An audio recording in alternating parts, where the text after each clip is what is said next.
Boise State was a staple during the 2000s era of college football. The underdog, the heroes, the team that everyone could root for. Not feeling nostalgic yet? Well, I'm going to play you this one clip, and after it finishes, go in the comments and let me know your pure emotions. 80,000 plus on hand to watch the biggest game in Boise State history. Ranked number 3. Their highest ranking in the school's history, which gives them a chance to make a run for the BCS championship. But after all these good times and success, I think Boise State has tragically been done wrong by the sport of college football. Before we get started, if you don't know who I am, I'm Saturday Shenanigans, and I post amazing college football content all season long.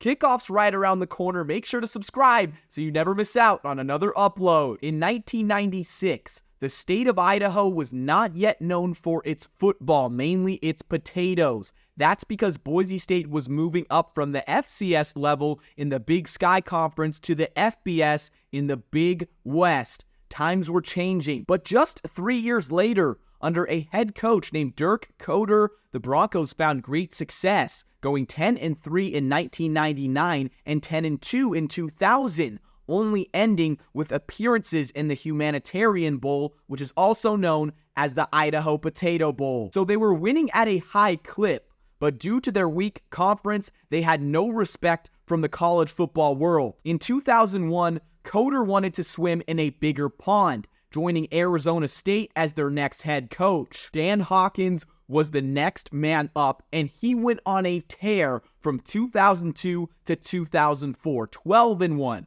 13-1, and 11-1, this time the Broncos finishing in the AP polls. After an almost perfect 2004 season where Boise State was 11-0 heading into the Liberty Bowl against a number 7 ranked Louisville where they lost 44-40, they finished the season ranked number 12. So there you go. Hawkins laid the foundation and the culture of this program being respected by the country as one of the top group of 5 representatives year in and year out. Once again, Broncos fans were in dismay by the fact that their head coach was being poached by a bigger program. Hawkins signed with the Colorado Buffaloes for the 2006 season. Let's take a pause. This is just the nature of Group of 5 football. You have a couple good seasons as a head coach, you're going to go for more money, a bigger program. And that's just off topic. Okay, we're going to get back to it. The torch was being passed to a first-year head coach. Luckily, he was already in the program. His name was Chris Petersen. Everything was ready for Petersen to take that next step. They had the platform, they had the respect, they had the guys, and in 2006, he goes a perfect 13-0, winning the Fiesta Bowl over Oklahoma with one of the most iconic plays of all time. Option going to the right. Boise State for the win. They hand it off to Johnson. Boise State has won the Tostitos Fiesta Bowl.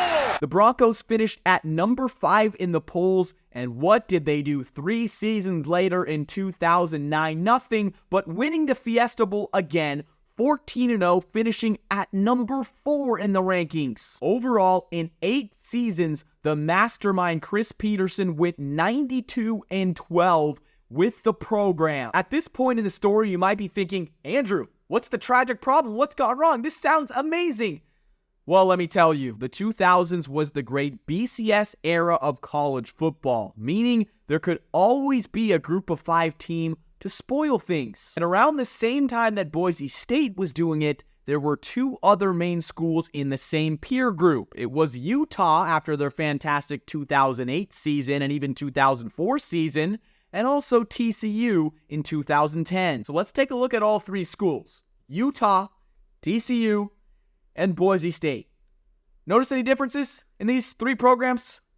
Boise State got left out of the Power 5, while Utah and TCU, around the same skill level at the same time, got in and look at the rise of their programs. Just 2 years ago, the Horned Frogs played in the College Football National Championship. The Utah Utes under Kyle Whittingham has been consistent as ever, winning bowl games, 10-win seasons. They've been almost the class of the Pac-12 as well. Boise State could have seen a similar rise with an increase in revenue and recruiting that comes with a Power 5 label. Utah was added to the Pac-12 in 2011. TCU was added to the Big 12 in 2012. Around that same time, Boise State had just got into the Mountain West, and it's unfortunate. If somehow the Broncos got an invite to either of those conferences, they would have most likely kept the head coach that brought them up, Chris Petersen, and they could have been exactly what Utah is with Kyle Whittingham right now. They could have reached all these great bowl games. They could have been at the top level. They could have grown their program exponentially,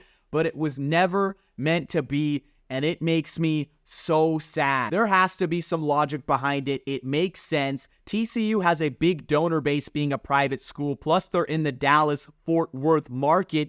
Utah has Salt Lake City held down. That is very big as well. While Boise being in Idaho, it's just not a place that draws a lot of eyes. Additionally, we have to talk about the academic standards. Boise State's a lot better off in 2024, but in 2011, 2012, it just wasn't at that level to be considered for a power conference. The team that was left behind. But there's good news that I want to talk about. With the expansion of the college football playoffs in 2024, plus the group of 5 auto bid, there's a chance that Boise State can regain its relevance. Now, I don't know how long this is going to last. We all know that a college football super league is imminent with the way that we're going right now. But if the Broncos can take care of business, they have a great 2024 roster. They just got 5-star recruit transfer Malachi Nelson from USC. I like where the coaching staff is. They can get back to that 2006 hype. I know a lot of us can agree with this. We did not fall in love with college football for the big schools, the Alabamas, the Notre Dames, the Ohio States.